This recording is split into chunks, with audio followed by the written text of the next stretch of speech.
Bismillahirrahmanirrahim. Assalamualaikum warahmatullahi wabarakatuh. Salam guru penggerak. Perkenalkan, saya Noviatun, calon guru penggerak angkatan 7 dari Kabupaten Banjarnegara, Unit Kerja SDIT Permatahati, Kecamatan Madukara. Pada kali ini akan memaparkan kesimpulan dan refleksi pemikiran Ki Hajar Dewantara pada tugas koneksi antar materi modul 1.1.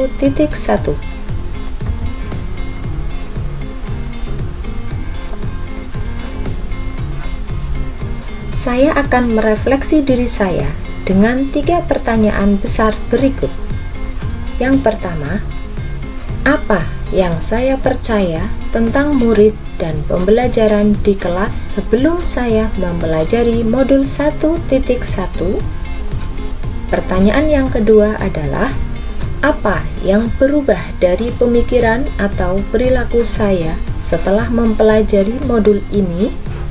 Dan pertanyaan yang terakhir adalah, apa yang dapat segera saya terapkan lebih baik agar saya mencerminkan pemikiran Ki Hajar Dewantara?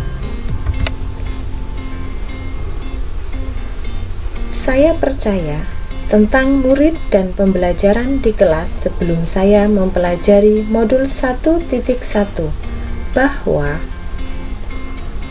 1. Guru mendominasi pembelajaran di kelas, atau istilahnya kita kenal teacher center. Yang kedua, pembelajaran terfokus pada ketercapaian materi dan KKM. 3. Guru kurang memahami karakteristik siswa. Dan yang terakhir, siswa pasif dan kurang motivasi atau motivasi belajarnya masih rendah. Pada hal ini, saya sering lupa bahwa pendidikan tidak hanya mentransfer ilmu saja, tapi sejatinya ada aspek lain yang harus diperhatikan dalam belajar. Sehingga seorang guru hendaknya memahami karakteristik masing-masing peserta didik, yaitu tidak memperhatikan salah satu anak saja, akan tetapi seluruh siswa dengan berbagai macam keberagaman.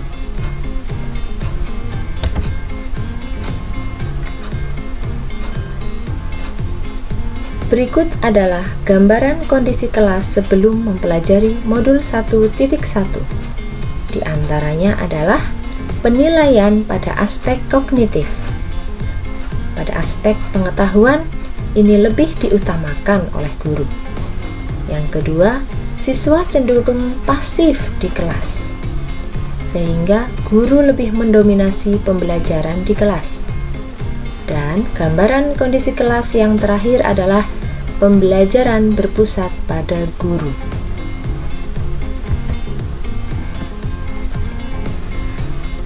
Setelah saya mempelajari modul 1, apa yang merubah dari pemikiran atau perilaku saya setelah mempelajari modul ini? Yang pertama, merubah pemikiran, yaitu guru bukan merupakan satu-satunya sumber belajar. Anak sebagai pelaku pembelajaran, maka diharuskan bisa mencari sumber-sumber belajar di sekelilingnya. Berikutnya, pembelajaran berpusat pada anak atau student center, bukan teacher center. Berikutnya, menghargai setiap karakteristik belajar anak.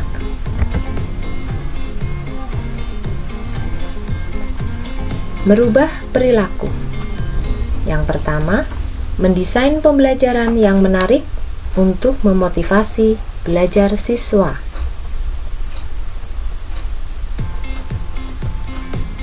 Berikutnya, memberikan kebebasan kepada anak untuk menyelesaikan setiap tugas sesuai dengan minat, bakat masing-masing. Yang berikutnya, menuntun sesuai bakat. yaitu guru cermat melihat bakat masing-masing anak. Ini bisa dilakukan melalui kegiatan observasi, wawancara, dan lain sebagainya. Kemudian, agar kelas saya mencerminkan pemikiran Ki Hajar Dewantara, penerapan yang akan saya lakukan adalah: yang pertama, mendesain pembelajaran yang interaktif dan menyenangkan dengan melibatkan siswa. Kedua, menerapkan pembelajaran dengan berbasis kearifan lokal dan budaya setempat. 3. Menerapkan konsep merdeka belajar dengan pencapaian profil pelajar Pancasila. 4. Pembelajaran yang mengutamakan aspek budi pekerti atau akhlak. 5. Menerapkan sistem AMONG, yaitu menuntun bukan menuntut.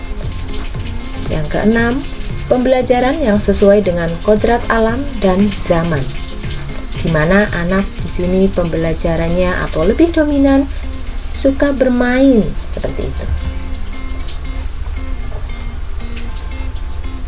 Kesimpulan yang dapat saya sampaikan yaitu, pendidikan adalah menuntun anak sesuai bakat dan minatnya.